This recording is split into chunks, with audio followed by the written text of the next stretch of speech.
ओम नमो भगवते वासुदेवाय।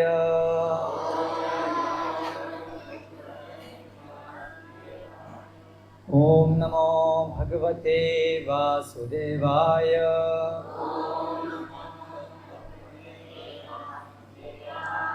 ओम नमो भगवते वासुदेवाय।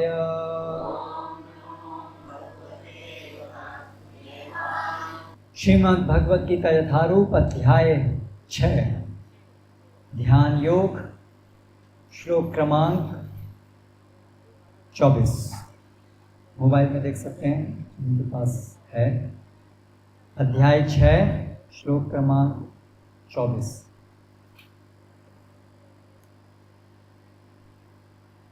सह निश्चयेन योक्तव्यः योगः अनिर्विण्णचेतसा संकल्प प्रभवान् कामान् त्यक्त्वा सर्वान् अशेषतः मनसा एव इन्द्रियग्रामं विनियम्य समन्ततः सनिश्चयेन योक्तव्यो योगो निर्विण्णचेतसा संकल्प प्रभवान् कामान् त्यक्त्वा सर्वान् अशेषतः। सह उस निश्चयेन दृढ़ विश्वास के साथ योक्तव्यः अवश्य अभ्यास करे। योगः योग पद्धति अनिर्विण्ण चेतसा विचलित हुए बिना संकल्प मनोधर्म से प्रभावान उत्पन्न कामान भौतिक इच्छाओं को त्यक्त्वा त्याग कर सर्वान समस्त अशेषतः पूर्णतया मनसा मन से एव निश्चय ही इंद्रिय ग्रामम इंद्रियों के समूह को विनियम्य वश में करके समन्ततः सभी ओर से। अनुवाद एवं तात्पर्य द्वारा कृष्ण कृपा मूर्ति श्री श्रीमद अभय चरणारविंद भक्तिवेदांत स्वामी श्री प्रभुपाद।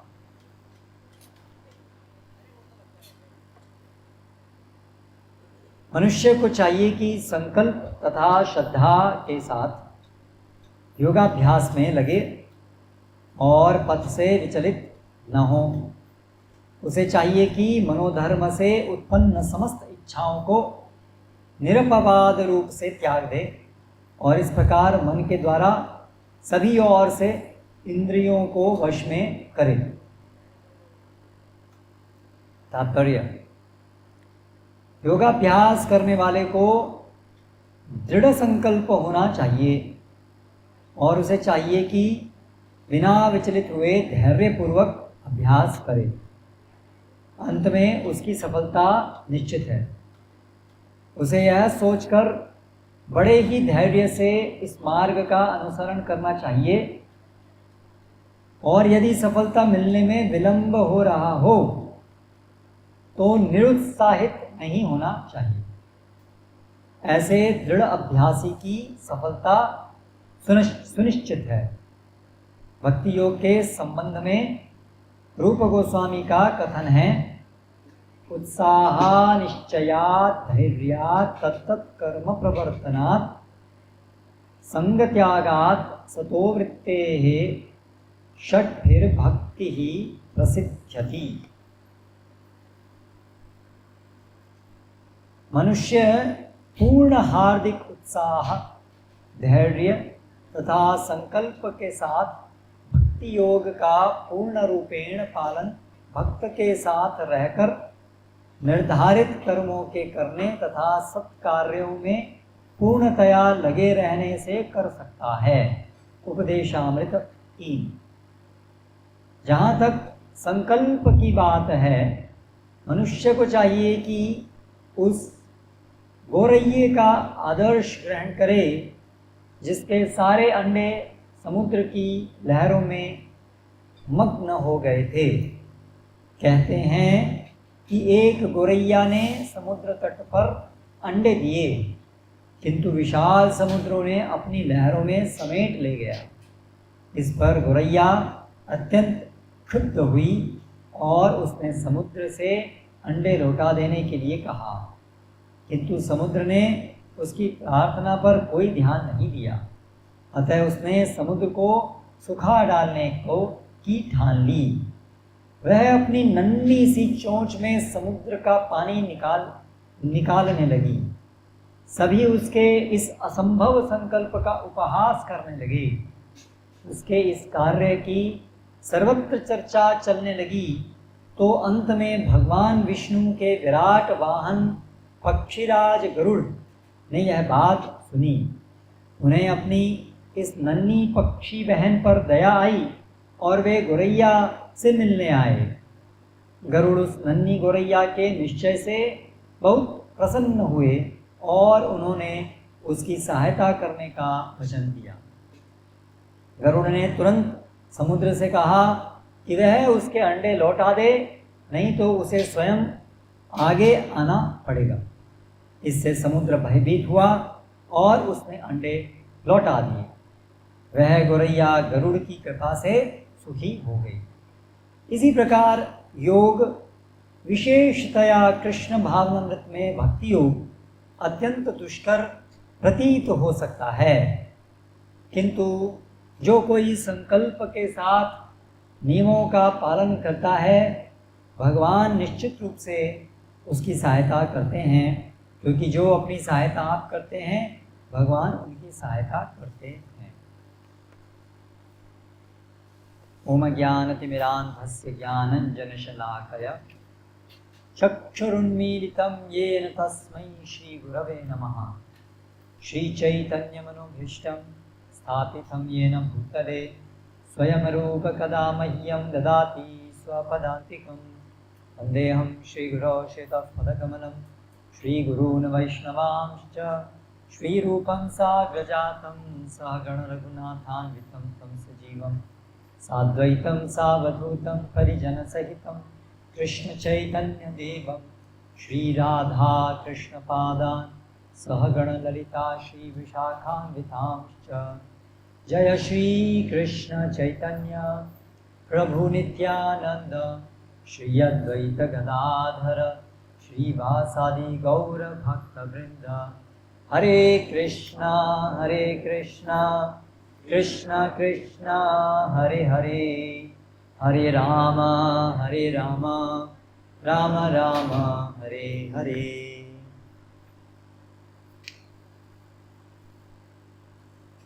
मनुष्य को चाहिए कि संकल्प तथा श्रद्धा के साथ योगाभ्यास में लगे और पद से विचलित न हो। उसे चाहिए कि मनोधर्म से उत्पन्न समस्त इच्छाओं को निरपवाद रूप से त्याग दे और इस प्रकार मन के द्वारा सभी ओर से इंद्रियों को वश में करे। आज जो श्लोक हम चर्चा कर रहे हैं, उसमें भगवान श्री कृष्ण एक साधक भक्त को किस प्रकार की बातों का ध्यान रखना चाहिए जिससे वो सफलता प्राप्त करे और पद से च्युत न हो जाए, पद से भटक नहीं जाए, उसके बारे में कुछ महत्वपूर्ण बातें स्वयं भगवान यहाँ इस श्लोक में बताते हैं। इससे पहले के श्लोक में भगवान ने बताया कि जो सिद्ध अवस्था है, जिसे हम प्राप्त करना चाहते हैं वो कितनी महान है।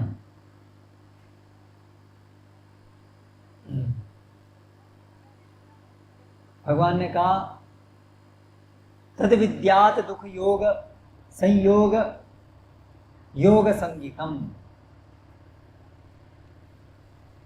जिस प्रक्रिया से, जिस अवस्था को प्राप्त करने के बाद समस्त प्रकार के दुखों से हम परे चले जाते हैं, उस अवस्था को योग कहते हैं या सिद्ध अवस्था कहते हैं। भगवान बताए कि यम लब्ध्वा न परम लाभम मन्यते नाधिकम ततः। इस अवस्था को प्राप्त करने के बाद इससे अधिक और ऊपर कोई प्राप्त करने की चीज नहीं रह जाती। यस्मिन् स्थितो न दुखेन गुरुणापि विचाल्यते। इस परम सिद्धि अवस्था में स्थित होने के बाद किसी भी बड़े से बड़े दुख, कोई बड़े से बड़ा दुख भी हमको विचलित नहीं कर सकता है। और यत्रो परमते चित्तम निरुद्धम योग सेवया यत्र चैवात्मनात्मानं पश्यन्नात्मनि तुष्यति। और अंत में इस अवस्था में, इस अवस्था को प्राप्त करके एक साधक भगवान का दर्शन करता है अपने हृदय में। पश्यन् आत्मनि, अपने हृदय में भगवान का दर्शन करके तुष्यति, पूर्ण रूप से संतुष्टि का अनुभव करता है। तो अगर हमें मनुष्य जीवन में सफलता प्राप्त करनी है, अगर हमें परम संतुष्टि प्राप्त करनी है, अगर हमें नित्य सुख प्राप्त करना है, समस्त प्रकार के दुखों से परे जाना है, भगवान का दर्शन करना है, भगवान के सानिध्य में रहना है और हमेशा हमेशा के लिए इस भौतिक जगत के अंदर जो हमारा बंधन है उसको हमें काट देना है, तो उसके लिए ये योग साधना करने का मार्ग भगवान बता रहे हैं। और सिद्ध अवस्था में ऐसा होगा जो हम चाह रहे हैं। इसीलिए ये जो कृष्ण भावनामृत आंदोलन है, ये जो कृष्ण भावनामृत पद्धति है, क्योंकि इसका फल इतना महान है, इसीलिए हमें इस फल को प्राप्त करने के लिए जो भी कुछ आवश्यक है वो करना चाहिए। जैसे अगर हमें आम, सामान्यतः आम बहुत पसंद है लोगों को, तो अगर हमें बहुत अच्छा एक आम मिल जाए, बहुत स्वादिष्ट, तो और हम चाहें कि हमें ये आम भविष्य में प्राप्त होते रहें, तो हम उस बीज को लगाएंगे, बड़ी सावधानी से लगाएंगे। पहले बीज को सावधानी से निकालेंगे, सावधानी से लगाएंगे और बड़ी सावधानी से उसका ध्यान रखेंगे। समय समय पर पानी मिल रहा है कि नहीं मिल रहा है ध्यान रखेंगे। वो जैसे ही अंकुरित होगा तो तुरंत कोई उसको जानवर आके खा नहीं जाए, ये ध्यान रखेंगे। कोई भी खरपतवार उगेगी तो वो कहीं उसको रोक नहीं दे, उसकी बढ़ोतरी को बाधा नहीं पहुंचा दे, इसके लिए ध्यान रखेंगे। खरपतवार निकालेंगे, ये सब करेंगे, क्योंकि हमें पता है कि वो आम बहुत मीठा है और हमें वो चाहिए। और आम बीज बोने से आम आने तक बहुत समय भी लगेगा। ऐसा नहीं है कि आज बीज बोया और कल आम आ गया। चैतन्य महाप्रभु ने ऐसा किया था अपनी लीला में, लेकिन वो तो भगवान है, इसलिए ऐसी अलौकिक चीज भी कर सकते हैं। लेकिन सामान्यतया तो कई साल लगते हैं। अभी आजकल ये हाइब्रिड आम आ गए हैं तो 5 साल में भी हो जाता है, लेकिन अगर देसी आम है तो उसको तो आने में 15 साल लगेंगे, कम से कम 10-15 साल। तो 10-15 साल तक धैर्य बना के रखना होगा। ऐसा नहीं कि धैर्य खो दें और फिर पानी देना बंद कर दें, ध्यान रखना बंद कर दें। तो उसी प्रकार से अगर हम ये समझ रहे हैं कि ये जो हरे कृष्ण महामंत्र करना, भक्तों के संग में अलग अलग प्रकार की भक्ति अंगों को करना, यानी भक्ति क्रिया, भक्ति योग, इसको करने से जो हमें कृष्ण प्रेम प्राप्त होगा वो हमें चाहिए ही चाहिए, उसके बिना हमारा जीवन निरर्थक है। अगर हम बहुत उत्साही हैं उस फल को प्राप्त करने के लिए, तो फिर हम ये सब चीज़ें करेंगे जो यहाँ इस श्लोक में बताई गई। तो जब हम भक्ति में हमारा जीवन में भक्ति का आरंभ होता है तो हम किसी भक्त के संपर्क में आते हैं और करोड़ों करोड़ों जन्मों के बाद ऐसा अवसर हमें मिलता है कि हम भगवान के विषय में एक शुद्ध भक्त से सुने। जब तक हमें ऐसा अवसर प्राप्त नहीं हुआ था तब तक हमारे अंदर शुद्ध भक्ति का बीज भी हमको प्राप्त नहीं हुआ था। करोड़ों करोड़ों जन्मों से हम अलग अलग योनियों में, हरे कृष्णा, बच्चे आप बाहर जाए खेलिए, हमेशा ये ध्यान रखना चाहिए बच्चे आगे नहीं बैठने चाहिए, कोई वो लोग नहीं बैठ सकते हैं 1 घंटा। आप बैठेंगे? हरे कृष्ण, आप बैठोगे कि जाओगे? अभी तक 2 बार आके जा चुके हो, निश्चित करो बैठना है कि जाना है। बैठना है तो अभी उठोगे नहीं, ठीक है?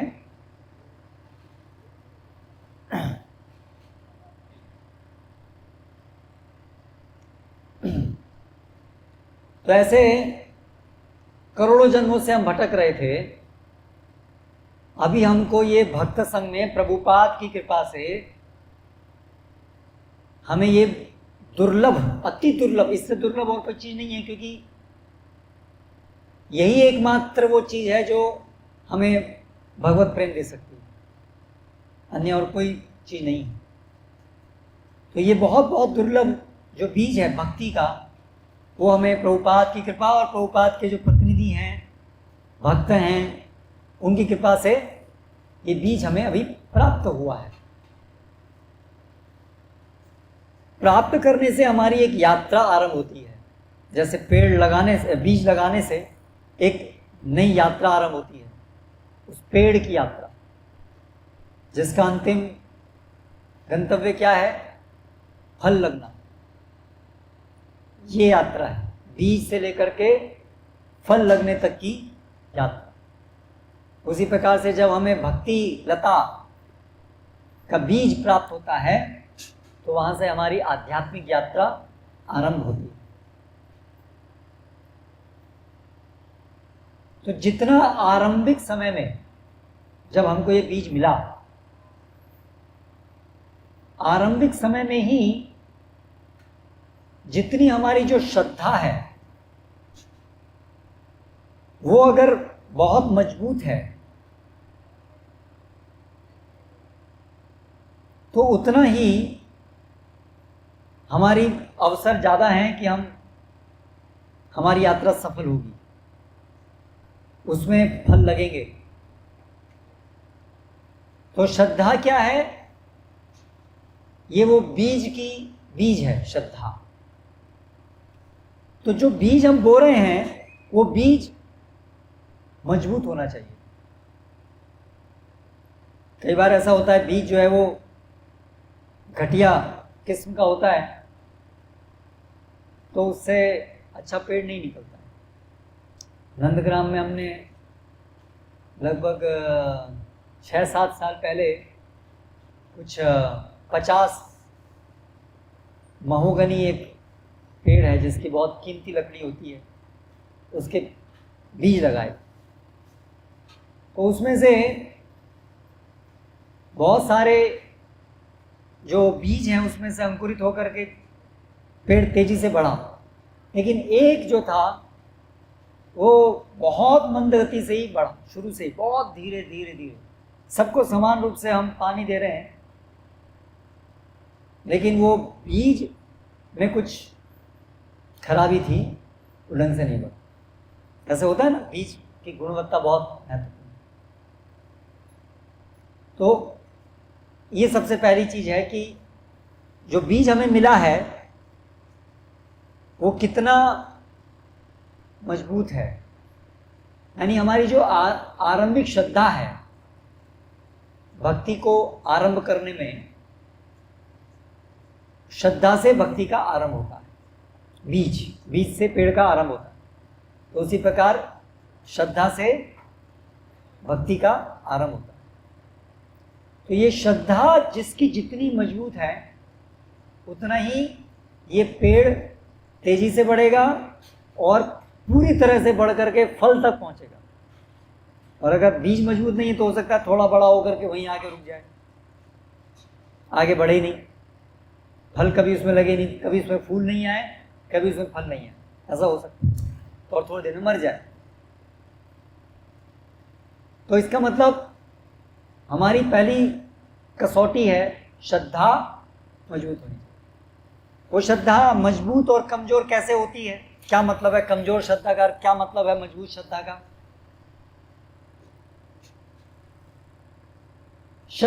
मजबूत श्रद्धा तब कहेंगे जब हमारा जो संबंध ज्ञान है,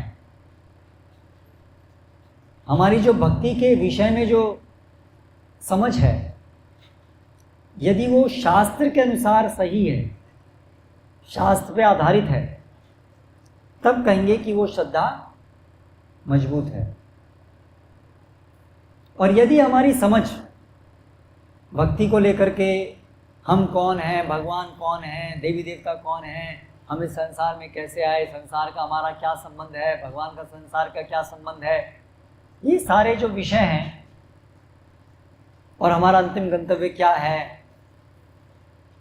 और हमें कैसे इसको प्राप्त करना है, ये सब जो विषय हैं इसको बोलते हैं संबंध ज्ञान। यदि ये सब जो हमारी समझ है, यदि वो हमने केवल दूसरों से सुनी सुनाई बातों पर, जो लोग शास्त्र से नहीं सुने हैं, केवल देखा देखी सुना सुनाई, उसमें कुछ गलत धारणाएं भी मिश्रित हैं, ऐसी सुनी सुनाई बातों से के आधार पर अगर हम भक्ति कर रहे हैं, तो फिर जो हमारी श्रद्धा होगी वो कमजोर होगी। जैसे आप देखिए बहुत से लोग कृष्ण भक्ति कर रहे हैं, लेकिन उन्होंने कभी भक्तों से, जो भक्त शास्त्रों में पारंगत हों, ऐसे हाथ नीचे, ऐसे भक्तों से कभी नियमित सुना नहीं।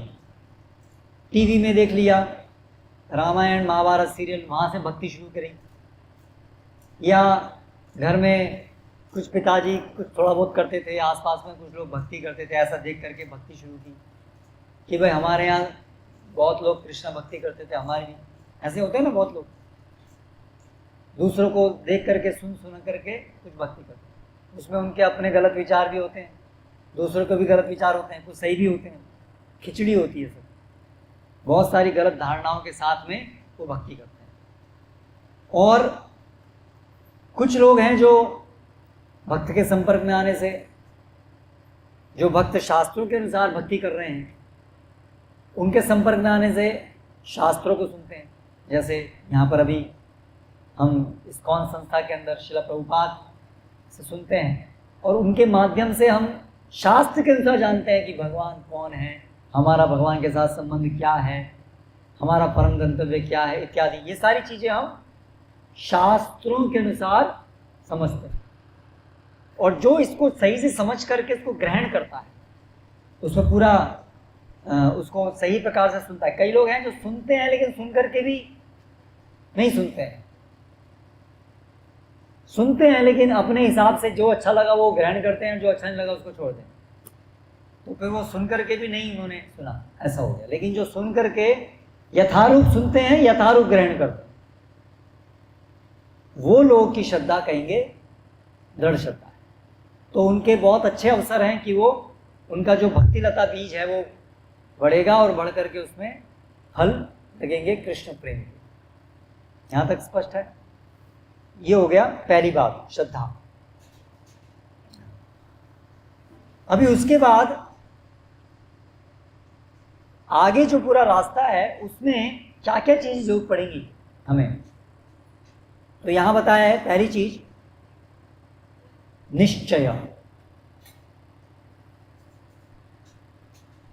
निश्चय होना चाहिए, हमें निश्चित होना चाहिए कि ये जो मार्ग है इसको करने से ये फल मिलेगा, ये निश्चित होना चाहिए। यानी उसमें कोई शंका नहीं होनी चाहिए। अगर हमें शंका है कि पता नहीं, सुना तो है हमने कि कृष्ण है, पर शक है पता नहीं है कि नहीं,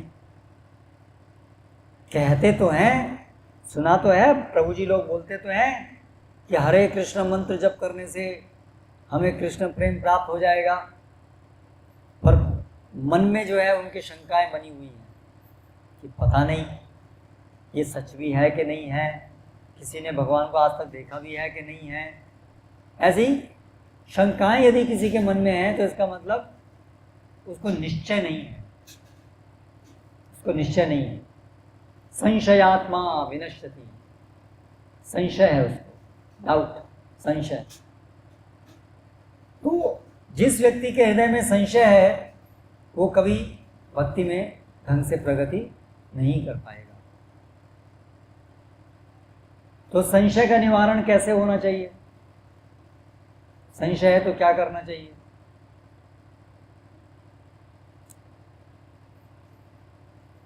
निश्चय का आधार है किसी भी चीज को निश्चित रूप से समझना कि ये सही है, उसका आधार है शास्त्रों की प्रामाणिकता को समझना। सही वो ही चीज है जो शास्त्र के अनुसार, गुरु साधु शास्त्र, ये तीन मिलकर के हैं परम प्रमाण। इस चीज को समझने से हमारी निश्चितता आती है, हमारे अंदर निश्चितता आती है। क्या अर्थ है इसका? संशय क्यों है हमारे मन में, संशय क्यों होते हैं, संशय का कारण क्या होता है? शास्त्र पता नहीं ये क्या है, भगवान है कि नहीं है, क्योंकि ये विषय अभी हमारी आंखों के सामने नहीं है। भविष्य में ऐसा होगा ऐसा बताया गया, लेकिन वर्तमान में हमें इसका अनुभव नहीं हो रहा। वर्तमान में हमें कृष्ण का साक्षात्कार नहीं हो रहा, हमारे अंदर वर्तमान में कृष्ण प्रेम नहीं है, लेकिन हम गंतव्य है वो हमारा, हमें वहां पहुंचना है। तो जो भी व्यक्ति अज्ञानता में होगा उसके साथ ऐसी ही स्थिति होगी। अगर वो गंतव्य पे ऑलरेडी होता तो फिर उसको कोई परेशानी नहीं होती, लेकिन हम तो वहां है नहीं, कोई भी नहीं है, हम तो अज्ञानता में हैं, जन्म मृत्यु के चक्र में फंसे हुए हैं। इसलिए वो तो स्वाभाविक है कि हमारा गंतव्य एक होगा और हमारी वर्तमान स्थिति अलग होगी, दोनों में अंतर होगा।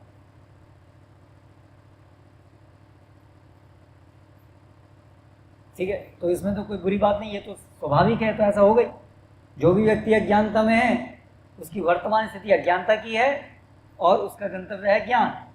तमसो मां ज्योतिर्गमया मृत्युर्मा मृतम गमया। ठीक है, तो हो गई। कभी शास्त्र में बताया ये गंतव्य प्राप्त होगा, अभी नहीं है वो, अभी हमको प्राप्त नहीं है, प्राप्त होगा। तो अभी संशय क्यों आ रहा है? फिर संशय इसलिए आ रहा है कि हमने अपनी वर्तमान जड़ इंद्रियों को प्रमाण बना के रखा हुआ है। हम ये सोच रहे हैं कि मेरी इंद्रियां पूर्ण है, जो भी कुछ है वो मुझे वर्तमान इंद्रियों से अनुभव होना चाहिए। यानी कि एक तरीके से मैं क्या सोच रहा हूं कि मैं अपूर्ण नहीं हूं, मैं ज्ञान में स्थित हूं। तभी तो ये झूठा विचार आ रहा है कि भगवान है तो मुझे दिखते क्यों नहीं। इसका मतलब मैं पूरी तरह से पूर्ण अवस्था में हूं कि अगर कोई भी सत्य है तो मुझे दिखना चाहिए, क्योंकि मैं पूर्ण अवस्था में हूं। इसका कारण क्या है? मिथ्या अहंकार। मिथ्या अहंकार से क्या होता है? हम जो नहीं हैं वैसा हम अपने को मानने लगते हैं। जो आदमी अज्ञानी है वो अपने को ज्ञानी मानने लगता है। इसे अहंकार कहते हैं। ये एक बीमारी है जो अज्ञानता के कारण आती है। लेकिन ये ऐसी बीमारी है जिससे अज्ञानता कभी दूर नहीं हो सकती है, जिसके अंदर ये वाली बीमारी, क्योंकि उनसे हमेशा लगेगा कि मैं तो सब कुछ जानता हूं, यद्यपि वो कुछ नहीं जानता। वो अज्ञानता में है लेकिन उसे लगेगा कि मैं ज्ञान। जैसे इसके लिए एक कहानी है। एक व्यक्ति ने अपने को कमरे में बंद कर लिया। उसमें कोई दरवाजा, उसमें कोई खिड़की नहीं थी और दरवाजा अंदर से बंद कर लिया। और सुबह को जो है बहुत देर हो गई, कमरे से बाहर ही नहीं निकला। तो उसके जानने वालों ने सबने उसको उठाया, दरवाजे पे दस्तक दी, कहे उठो भाई उठो, क्या हो गया? आज उठे नहीं, भोर हो गया, सुबह हो गई, सूरज निकल गया। तो बोले नहीं, मुझे तो नहीं दिख रहा है सूरज निकल गया। तो बोले नहीं, सूरज निकल गया। सब लोग उठ गए, सूरज निकल गया। बोले नहीं, मुझे तो नहीं दिख रहा है। अगर सूरज निकला होता तो मुझे दिखता, क्योंकि मुझे सूरज नहीं दिख रहा है इसलिए मैं विश्वास नहीं कर सकता कि सूरज ने। आज तो झूठ बोल रहे हो। इसलिए मैं कमरे से तभी बाहर आऊंगा जब मुझे सूरज दिखेगा। तो उसको इतना अभिमान है कि अगर सूरज है तो वो उसके कमरे के अंदर आकर उसकी आंखों के सामने आए, और अगर सूरज नहीं दिख रहा है उसको तो इसका मतलब सूरज नहीं है। ये मूर्खता है और अभिमान है कि मैं अपने को कहीं पर भी रखूंगा और सूरज आ गया तो उसको मेरे सामने आना पड़ेगा। तो अगर भगवान है तो उसे भी मेरी इन जड़ इंद्रियों के सामने आना होगा। यानी मैं पूर्ण हूं, मेरी इंद्रियां पूर्ण हैं। यानी एक तरीके से वो क्या कह रहा है? मैं भगवान हूं। तो जो व्यक्ति ये सोचता है कि मैं भगवान हूं, उसे भगवान कैसे मिलेंगे? कभी मिल सकते हैं उसको? कभी नहीं मिल सकते, क्योंकि तो सोचा है वो वही भगवान है। उसको मिलना क्या है? उसको तो सोचा तो मैं खुद ही भगवान हूं, मुझे क्या मिलना है ना? इसे कहते हैं अहंकार। अहंकार चित्त होइया निताय पद आसरिया।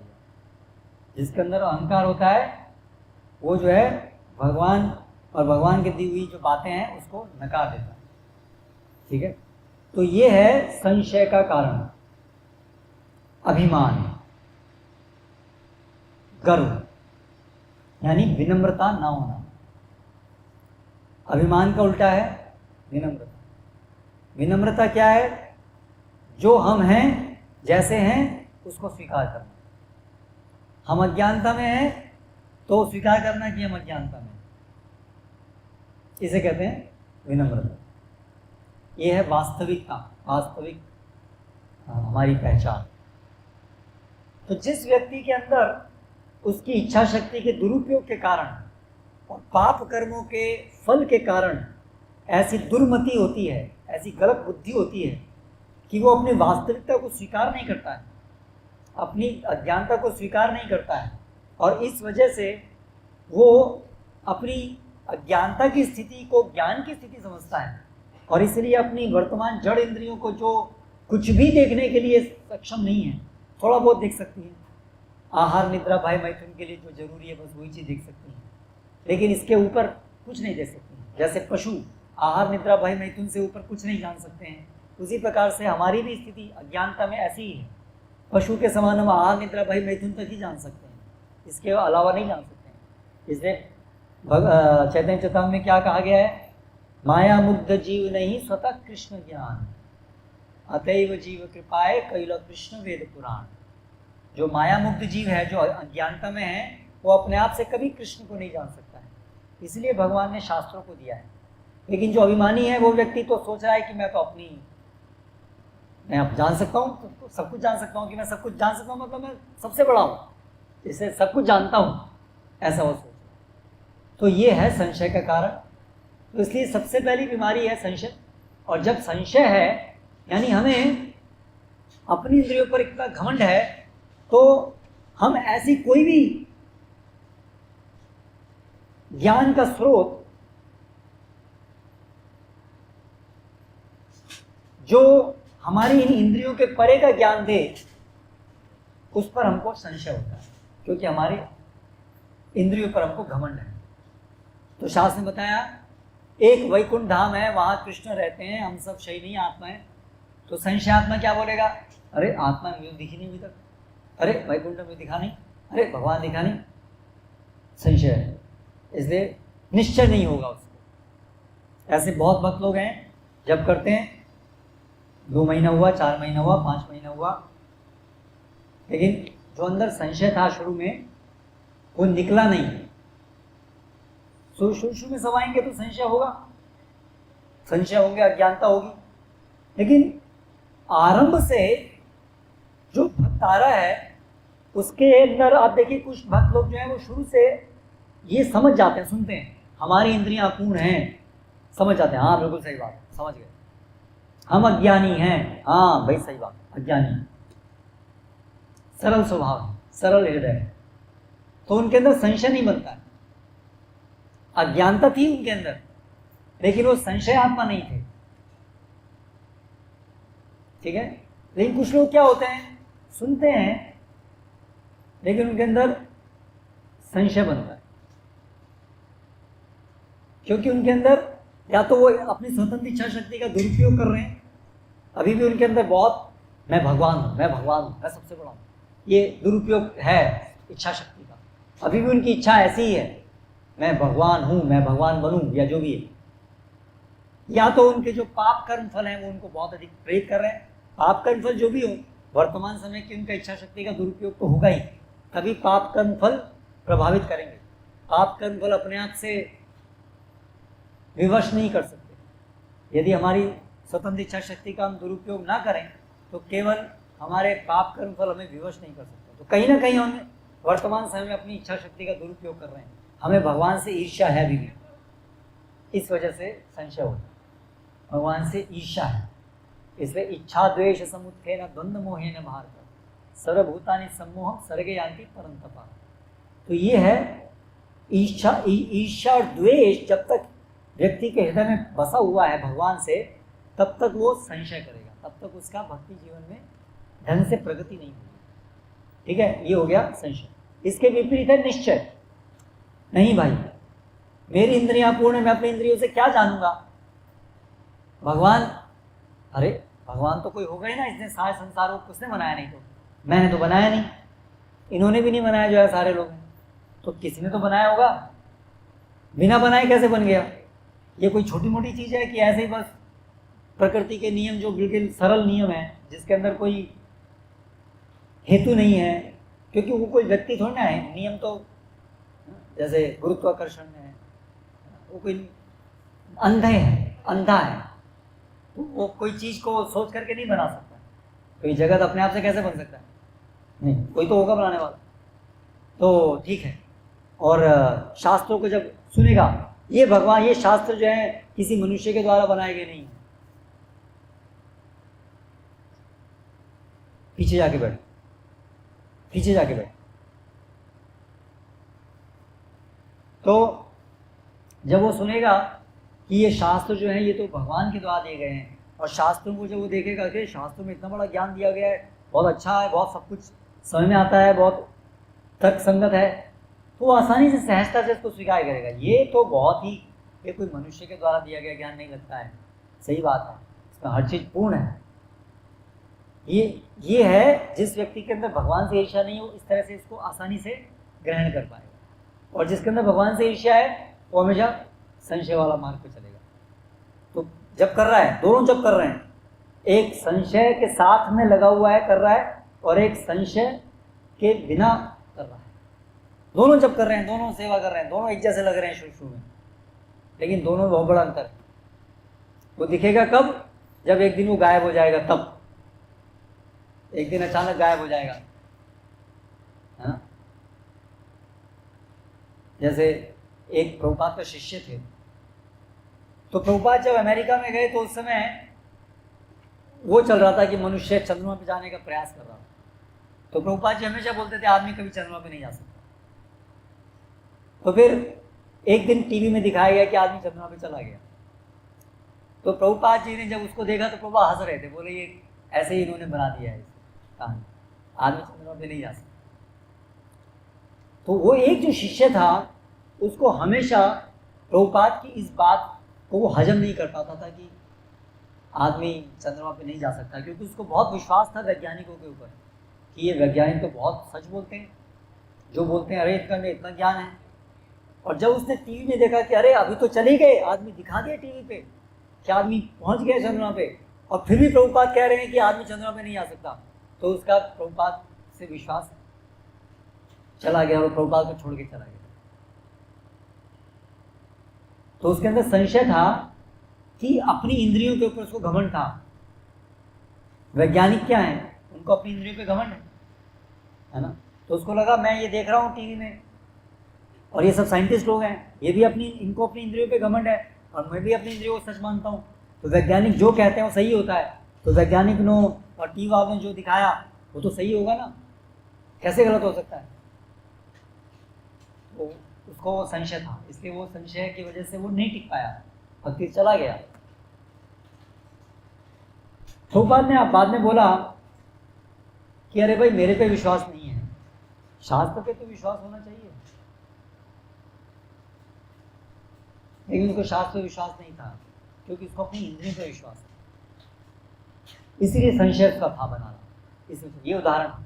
तो हमें अपने जीवन में टटोल के देखना पड़ेगा कि मेरे अंदर कहीं संशय का बीज तो नहीं है, नहीं तो हम किसी भी दिन भक्ति से हमारा विकेट उड़ जाएगा, गायब हो जाएंगे। सबने देखा होगा ऐसे जीवन में बहुत सारे भक्त हैं जो आए और गए। एक समय था जब बहुत भक्ति कर रहे थे, लेकिन अभी अचानक अभी कोई भक्ति नहीं कर रहे। उसका एक बड़ा कारण ये होता है कि वो कभी भी संशय से बाहर नहीं निकल पाए। उन्होंने कभी भी भक्ति का जो बेसिस है, मतलब भक्ति को आध्यात्मिक जीवन का जो बेसिस है, प्रमाण तत्व, कोई भी चीज को सही क्या है गलत क्या है इसको समझने का आधार क्या है, ये उन्होंने कभी नहीं समझा।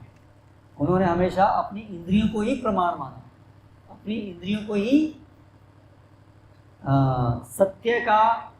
सत्य को स्थापन करने वाला साधन माना, जो कि गलत है, क्योंकि इंद्रियां जो है वो तो अपूर्ण है ना। कर्ण ब्रह्म प्रमाद विप्रलिप्सा करना पाठव, ये चार हमेशा दोष हैं हमारे इंद्रियों में। तो इसकी वजह से वो प्रमाण कैसे हो सकते हैं, वो सत्य कैसे स्थापित कर सकते हैं, क्योंकि वो अपूर्ण है। लेकिन ये चीज़ उनको गले नहीं उतर रही है, उनको घमंड है, नहीं इंद्रियां तो पूर्ण है, इसीलिए संशय। और जो लोग इससे बाहर नहीं निकल पाते, इसके ऊपर नहीं आ पाते हैं, वो नहीं। इसीलिए भगवत गीता को और प्रभुपाद की पुस्तकों को बार बार गहराई से पढ़ना चाहिए। ऐसा नहीं बस शुरू में आए भक्ति में और सीधा राधा कृष्ण लीला पढ़ने लगे, सुनने लगे। राधा कृष्ण लीला सुन रहे हैं और अंदर संशय बना हुआ है, तो 2 दिन राधा कृष्ण लीला सुनेंगे और तीसरे दिन छोड़ के चले जाएंगे सब। इसीलिए प्रभुपाद ने बार बार ये जो संशय हटाने के लिए शास्त्रों को, भगवत गीता को बार बार प्रवचन, संबंध ज्ञान, प्रमाण, ठीक है, इसमें तो संशय आत्मा। तो इस प्रकार संशय से निकलने के लिए हमें क्या करना होगा? प्रमाण क्या है? शास्त्र प्रमाण, ये भगवान की वाणी है, ये किसी मनुष्य के द्वारा दिया गया नहीं है, इसलिए जो इसमें कहा है सत्य। और शास्त्र को समझना कैसे है? महान महान आचार्य जो शास्त्रों का अनुसरण करते हुए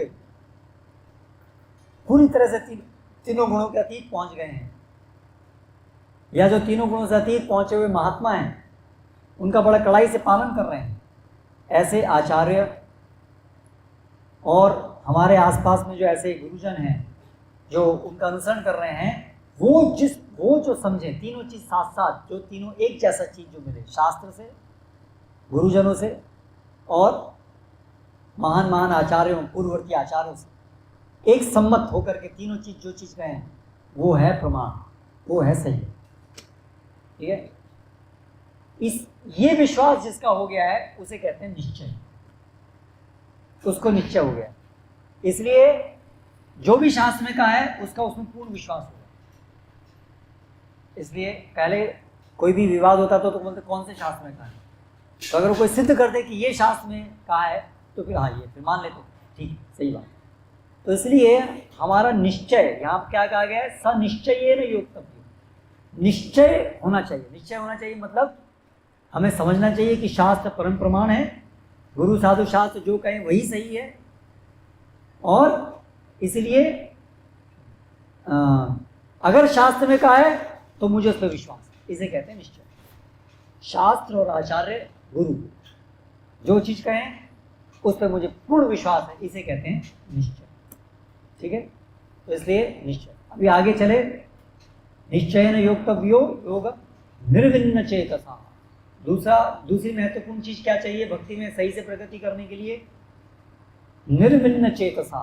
निर्विन्न मतलब उदासीन नहीं होना, उदास न होना, हताश न होना, निराश न होना। क्यों? क्योंकि समय लगेगा, समय लगेगा, सफलता में समय लगेगा। आम का बीज बोने में और आम लगने में बीच में समय लगेगा। इसलिए ऐसा नहीं कि धैर्य खो दें, इतना देर हो गया अभी तक हमें कृष्ण प्रेम प्राप्त नहीं हुआ, अभी भी हमारे हृदय के अंदर बहुत सारी इच्छाएं हैं, कलमश है ना, हम क्या करें, पता नहीं मैं इसे प्राप्त कर पाऊंगा कि नहीं कर पाऊंगा। ये जो अपने ऊपर असंशय, अपने ऊपर मैं कर पाऊंगा कि नहीं कर पाऊंगा, इसे कहते हैं हताश होना। निश्चय तो हो गया, मार्ग तो सही है, लेकिन मैं कर पाऊंगा कि नहीं कर पाऊंगा इसमें डाउट है। ये दूसरी समस्या।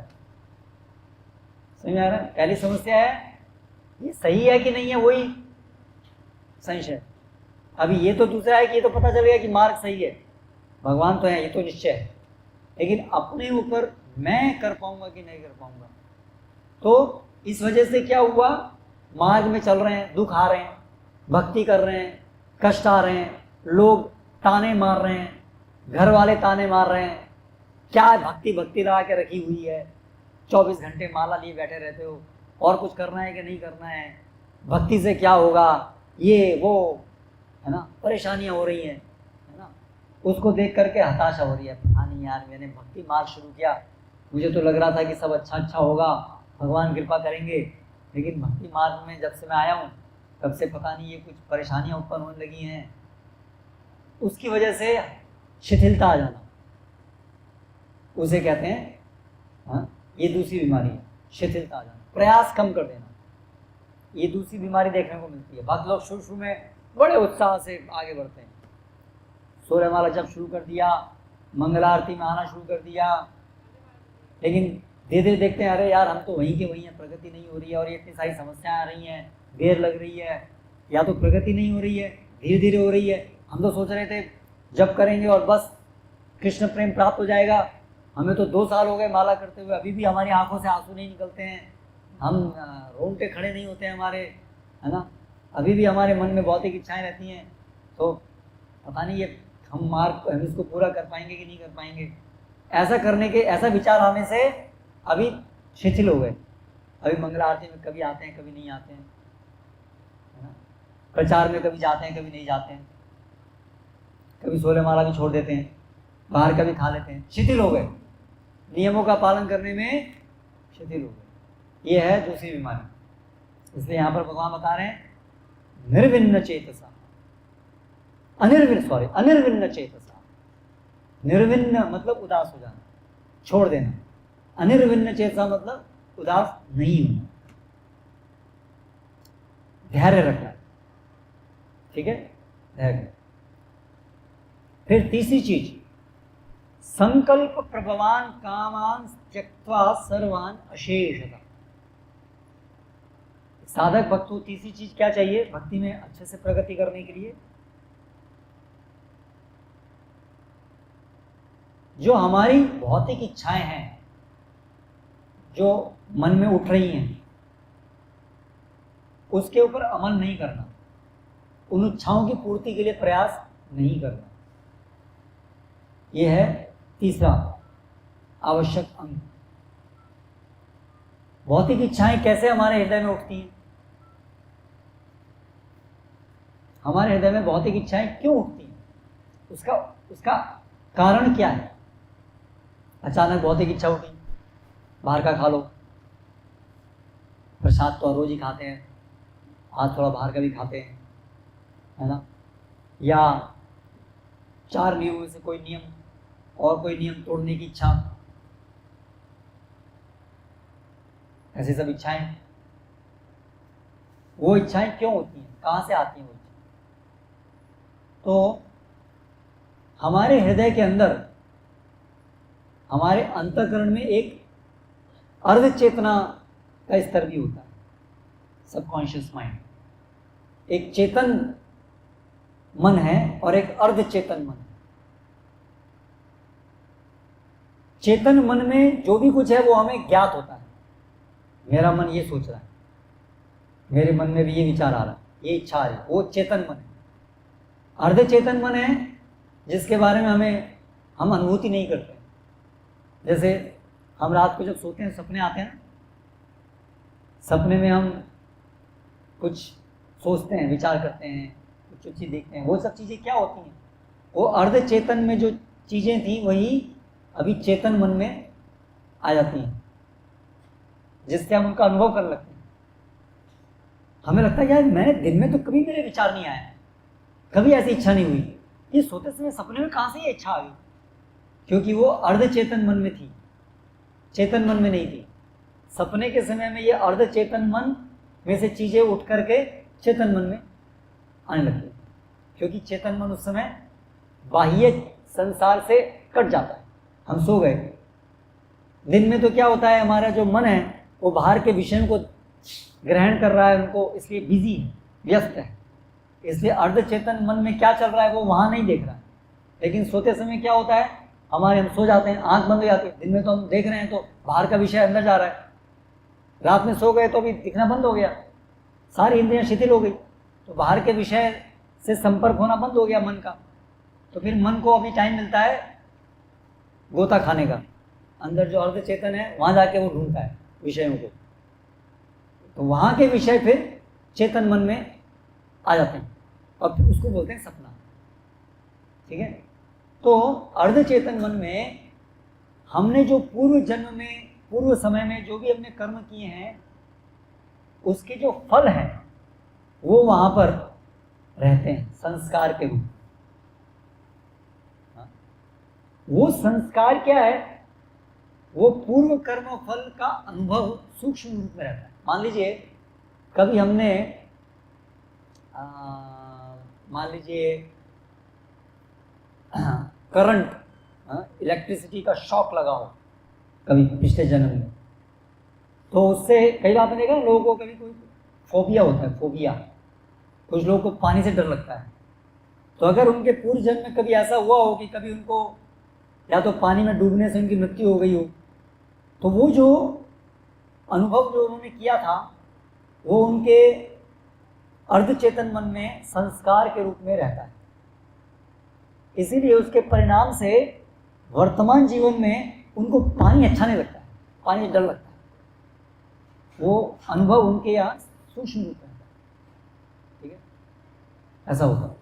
या कोई हमने पूर्व जन्म में मान लीजिए हमने कोई स्वाद चखा, में बहुत अच्छा लगा, तो इस जीवन में हमें उस चीज़ के प्रति हमारी आकर्षण रहता है, क्योंकि वो जो स्वाद हमने चखा था वो हमारे सूक्ष्म रूप में हमारे अर्धचेतन मन में रहता है। इससे हमारी ये प्रवृत्तियां बनती हैं। हर व्यक्ति को कुछ अच्छी लगती है, कुछ अच्छी लगती है, तो वो सब क्यों बनते हैं? स्वभाव हमारे वो ये कर्म फल के कारण जो संस्कार है उसके कारण बनता है। तो ऐसे बहुत सारे संस्कार हमारे हृदय में पड़े हुए हैं। तो जो व्यक्ति की ये समझ है कि मैं इस जगत का भोग करके सुखी हो सकता हूं, जब ये जो संस्कार ऐसे व्यक्ति की चेतना में मिलते हैं, यानी जो हमारी इच्छा शक्ति है कि मुझे भोग करना है, मुझे भोग करना है, इसे बोलते हैं संकल्प। संकल्प मतलब मैं डिसाइड करता हूं, मैं निर्णय लेता हूं मुझे क्या करना है, इसे बोलते हैं संकल्प, है ना। मैंने संकल्प लिया। तो जो व्यक्ति ये संकल्प लिए हुए है कि मैं जगत का भोग करके सुखी होऊंगा, ऐसे व्यक्ति के हृदय में जो वासनाएं हैं, ये संस्कार हैं, वो मिल करके इच्छाएं बनाती हैं। मुझे ये भोग करना है, मुझे ये भोग करना है, ये इच्छाएं उसके हृदय में उठती हैं, इसे कहते हैं काम।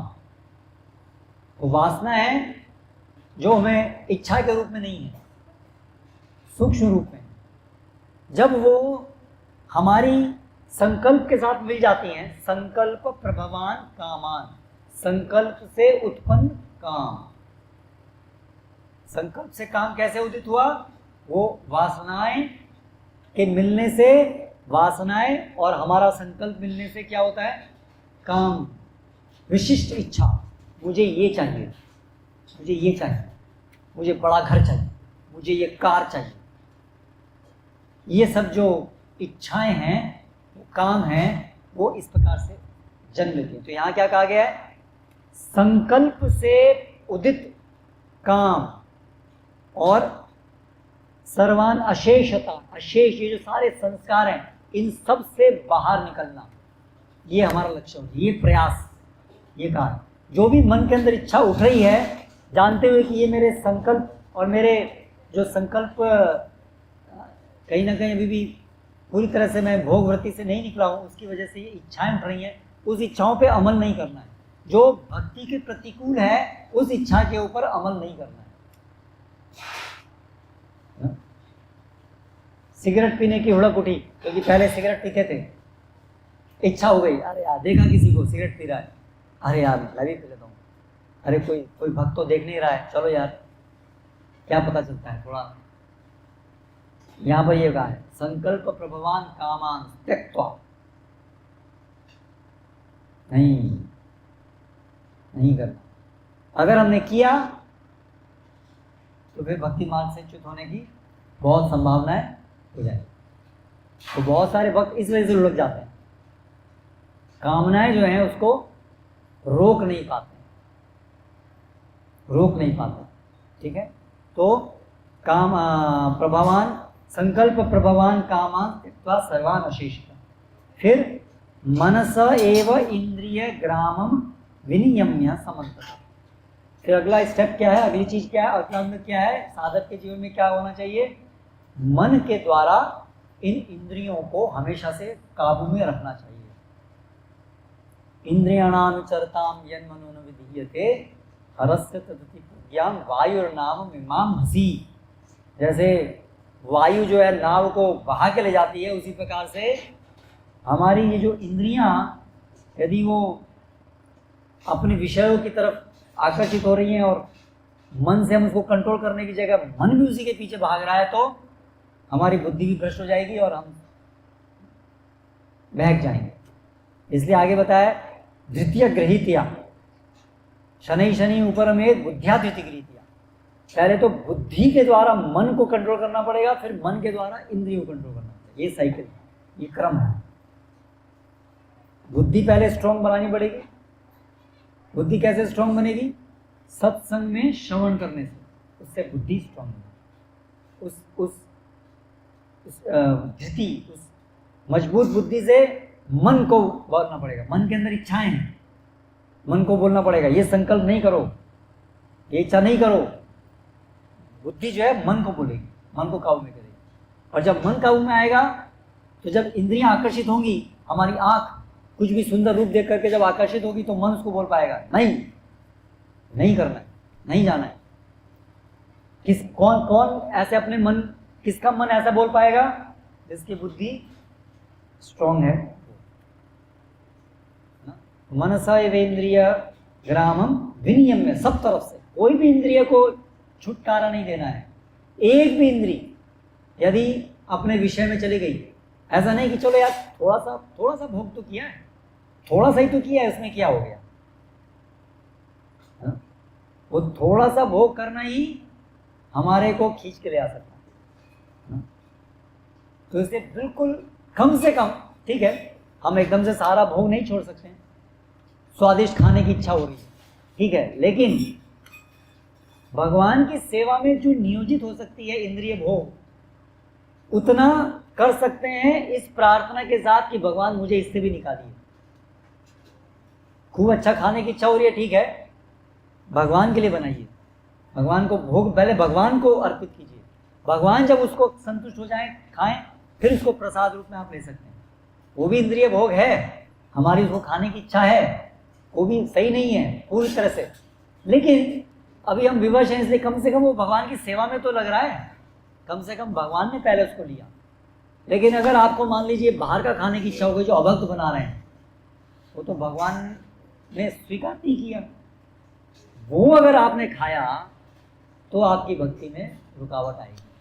लेकिन अगर आपने चलो स्वादिष्ट खाने की इच्छा है, आरंभिक अवस्था में कम से कम आपने निर्णय लिया कि जो प्रसाद होगा वही मैं लूँगा, स्वादिष्ट खाने की इच्छा है तो स्वादिष्ट प्रसाद लूँगा, लेकिन अगर स्वादिष्ट से स्वादिष्ट चीज़ भी मिल रही है, अगर वो भक्तों के द्वारा बनाई नहीं है तो भी मैं उसको नहीं लूँगा, ये अगर हम संकल्प करते हैं तो वो हमारे को लाभ करेगा, वो हमें धीरे धीरे निकाल देगा।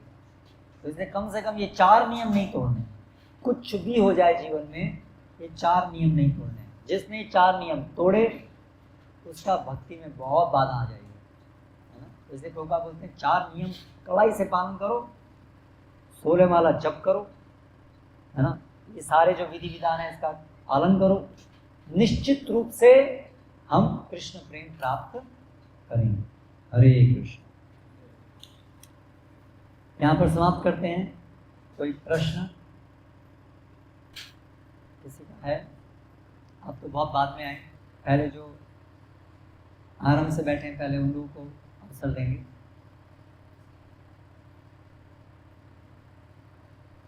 कोई प्रश्न है किसी का?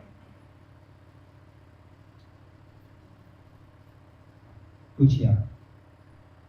आपने बताया ऐसे 4 नियम कड़ाई से पालन करना चाहिए, लेकिन कभी कभी वो वेग बहुत प्रबल होता है, तो मान लीजिए ऐसे कई दोस्तों के जीवन में ऐसी घटना हो जाती है कि वो फिसल जाते हैं, तो ऐसे दोस्तों के लिए हमें क्या सोचना चाहिए और ऐसे दोस्तों को किस प्रकार से वापस से गेन करना चाहिए, क्योंकि हम देखते हैं कि वो धीरे धीरे नहीं,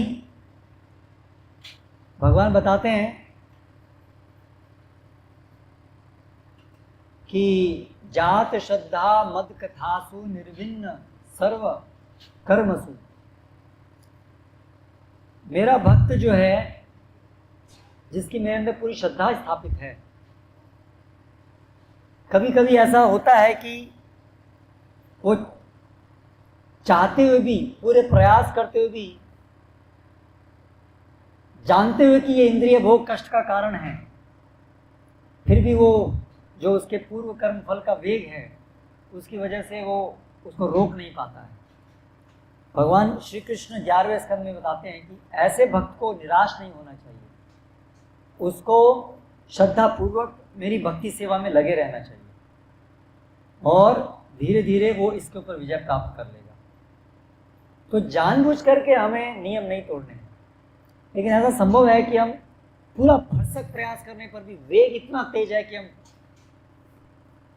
विवश हो जाए, ऐसा संभावना है। ऐसी संभावना में यदि होता है तो व्यक्ति को बहुत पश्चाताप होगा और वो भगवान की सेवा नहीं छोड़े, उसको पश्चाताप होगा और वो भगवान से रोएगा कि भगवान मुझे बचाइए, आप मुझे शक्ति दीजिए, बहुत पश्चाताप करेगा और उसके जीवन में हम देखेंगे कि धीरे धीरे वो उससे निकल रहा होगा, उसके जीवन में प्रगति हो रही होगी। और इसलिए क्षिप्रम भवति धर्मात्मा शाश्वत शांति निगच्छति। भगवान अपि चेत सुधराचारो, अगर कोई 4 नियम भंग भी हो गए लेकिन अगर वो निष्कपट है, ये है प्राथमिकता, निष्कपट होना चाहिए। अगर कपटी है, अरे यार भक्ति भी करेंगे मजा भी करेंगे, ऐसा अगर कोई विचार कर रहा है, निष्कपट और कपटी है, दोनों चीज करने का प्लानिंग कर रहा है, भक्ति भी करेंगे और भोग भी करेंगे, दोनों साथ साथ करेंगे, हम बोलते हैं दोनों साथ, दोनों साथ साथ करेंगे, वो कपटी जो है उसको कोई नहीं बचा सकता। लेकिन अगर कोई निष्कपट है, प्रयास कर रहा है भरसक, लेकिन फिसल रहा है, तो कोई बात नहीं, उसको निराश नहीं होना चाहिए, उसको उठना चाहिए दोबारा, उसको सेवा करते रहना चाहिए, धीरे धीरे वो से निकल जाएगा। ठीक है, ठीक है, यहाँ समाप्त करते हैं। हरे कृष्णा। श्रील प्रभुपाद की जय। हरे